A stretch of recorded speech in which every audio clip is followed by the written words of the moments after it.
Hey folks, if you can see the squirrel over there, but it's day 56, porn-free and porn substitutes-free lifestyle. Um, and what can I say about today?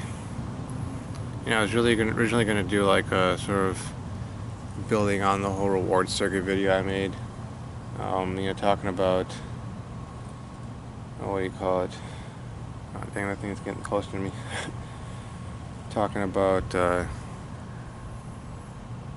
don't know, the whole concept of the reward circuit and how it's like basically like a built-in technology and how you can hack it. Basically, I was just gonna be, I guess, say reiterating or going ad nauseum on. See, I'm getting up.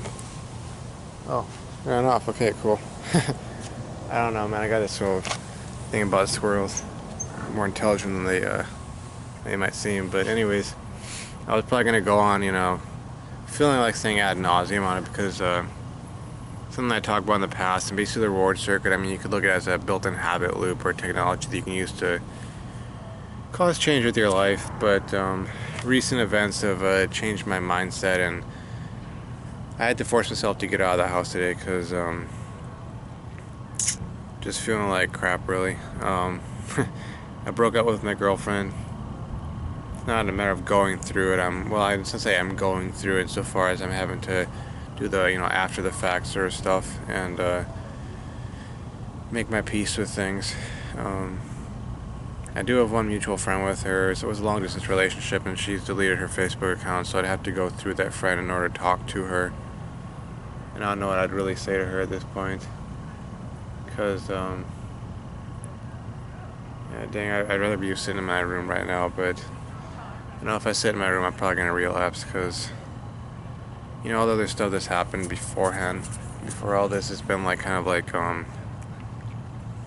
minor stuff, really. I mean, I got through certain like hurdles. I resolved certain underlying issues. I developed different habits, and I had different routine going for myself, and that got me through that. But like, this is one of those things that I saw it coming, but it's one of those occurrences where it kind of hits you like upside the head, because you might think about, oh, what would life be like if I was single again, if I didn't have a girlfriend. Especially if you see other attractive women around, especially if they're giving you attention, like this one girl last semester who out and out said that she wanted a boyfriend from here, and she's also from Morocco, which ex-girlfriend is from, and she was like trying to go at me and whatnot, and I didn't act on that. Of course, part of me was wanting to regret that, significantly, but I still have thoughts about it sometimes, but I feel that at the time I made the right decision. In many ways, it was the right decision, but where am I going with this? But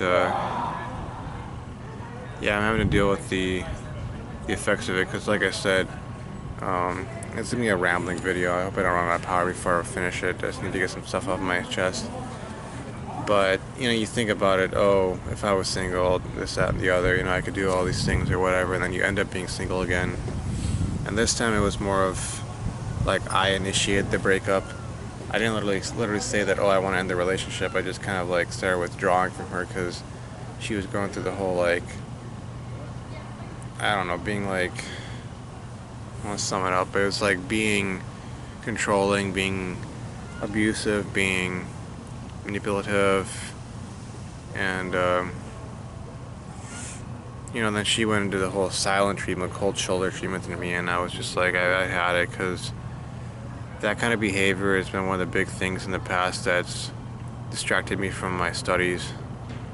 It's kind of like you have your classes and all those priorities and things that you probably should be focusing on, but then you have girlfriend problems and your girlfriend who's insecure or needy or clingy or just jealous, starts accusing you of all sorts of stuff that you're not doing, that you're clearly not doing, and it gets to a point where it negatively affects your grades and you end up failing and end up getting on probation. And I really can't blame her 100%. I mean, she did what she did and all that, and I had to choose the way I reacted, and at that point in time I hadn't literally learned how to have enough self-respect and enough respect for I guess you could say enough respect for her as well, in a sense, to do what I've done right now, which is looking at the big picture and seeing that I get through this semester, I get off probation, you know, that's the goal, and then I go next semester and I'm retaking all those chemical engineering classes. You know, I gotta put my foot down and adult the heck up and make the hard decisions I need to make in order to make sure that I don't fail those classes and actually get to the end, you know, get to graduation. Because otherwise, I mean, I really have nothing to fall back on, you know. And even if we were still together, I mean, you know, that's me looking at it and going, in all likelihood, if I'm to be married, I'm probably going to be the provider, you know. And that means I got to be making the money, and if I'm going to need to make the money, then I need to have the right career going. And for me, right now, that's, you know, chemical engineer or tissue engineer, you know, going to biomedical research, which is why I'm minoring in biomedical engineering. But, you know, that being said, like, I got to take care of that, and unfortunately it seemed like this relationship got in the way of that, and it was a matter of making hard decisions. And it sucks because, well, plethora of reasons.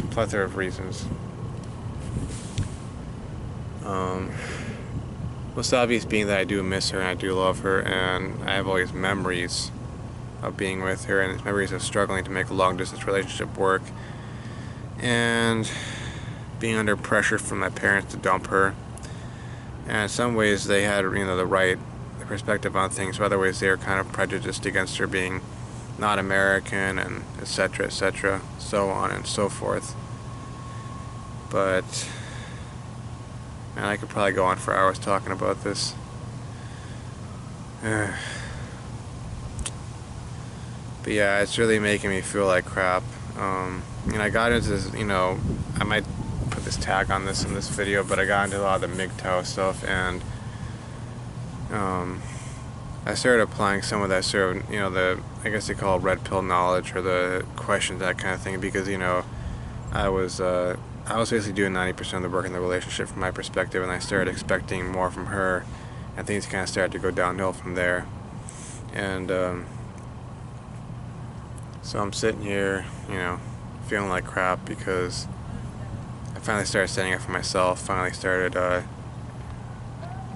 asking for respect and, you know, reduction in drama and stress and anxiety and abuse and whatnot. And here I am, you know. It's kind of like you have to choose between self-respect or a relationship at times, it seems. And really finding out what it's going to take for me to have the kind of life that I want to have, and not end up in many ways, sadly enough, like my father. Because, you know, otherwise he's a smart guy, but as much as I love my mother, I wouldn't want to marry someone like her. And started going through the whole process trying to figure out what it would take to not end up like that, and it's led down this path, you know, these last like few weeks in particular. I probably could go back even a few months more and really seeing it wrapping up, but I'm here and I'm feeling like this, and all the other stuff in life recently, at least, is stuff that I feel like that I could handle, but this thing just kind of really hitting me because it kind of sucks the purpose out of your life in many ways. I mean, it's, you know, insofar as you derive purpose from having a girlfriend, looking forward to getting married, because it's, you know, we're about, it's March 31st, so dang, yesterday was like our, would have been or was our anniversary. It was like two years and just 2 months, 2 months shy of 3 years. Longest relationship I've been in. Most of it's been long distance. I did get to see her for the first, and as it stands, only time, as it currently stands, only time last summer. But yeah, longest relationship I've been in, and now it's over, and I have to accept that and move on, work with that. And it's really hitting me hard right now. It's, you know, as I want to go back home, take a shower, maybe go out, do some things, get out of the house even more, but at the same time, part of me just wants to lay around like I've been laying around the whole day and do nothing. I'm in new territory as far as being porn-free, porn subs free is concerned, because it's day 56, and the furthest I ever got was 54 days without porn and fapping, and it was like 37 days without any porn substitutes. So I mean, I'm in really new territory, and I wish I could feel more upbeat about it all, but you know, these kind of things happen, and you got to keep things in perspective, and that's kind of hard right now. So just saying to all you folks out there, life may really knock you around sometimes, and you may have to make some hard decisions in order to get ahead in life, you know, to have what you want to have, and to really finally live with some, you know, actual self-respect and so on. But you can tell I'm feeling social anxiety right now, and I'm feeling like not being out here. But anyways, you guys gotta keep to the path, or you should. I mean, the choice is up to you. I'm doing my best to stick to this path, because I know I could just go home and I could get on that smartphone and I could just go and find pornography. I mean, it's like a drug, you know, and it's the kind of drug that I don't have to go out and like find someone to buy it from, or you know, get my hands on stuff or whatever, because it's just there, you know. And it'd be so easy to go home and do that. Heck, it would have been easy just earlier to go do that, to go find that kind of stuff, watch it, and rub one out to it, and then end up binging, you know, because I know I'd end up binging, because it's been 56 days without porn or porn substitutes, and 100 and something days, I think almost, well, let's see, almost 120 days without fapping or edging or anything like that. So I know I would binge, and it'd be super easy to just go do that, but I know I'd feel like crap afterwards. I get that momentary feeling, and you know, it would exacerbate it even further than it is now, and it would make it so much clearer to me like what I'm missing, because it's not, I mean, the pleasure is there, you know, from the orgasm, but it's really not that. It's the desire for intimacy. It's the desire to feel wanted, feel loved, feel desired. And I would be in that moment where I would be fantasizing about, you know, being wanted and desired, and having intimacy and being in an actual relationship with some attractive woman who, in my mind's eye, would resemble my ex-girlfriend.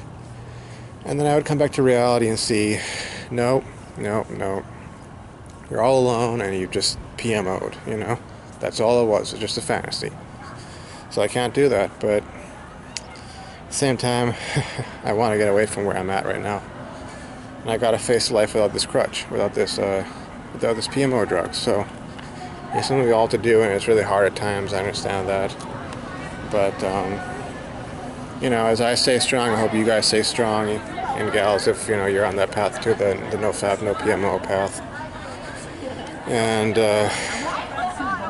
try to find something to talk about tomorrow. Just gotta keep making these videos and keep moving on, because like I said, it's day 56, and 4 more days will be 2 months of being porn free and porn subs free. So yeah, anywho, if my power runs on this phone, I'm just gonna end the video and put this up. Now, it's been really a rambling video. It's been kind of get stuff off my mind, off my chest, because yeah. Anywho, thanks for watching, and see you on the path. Bye.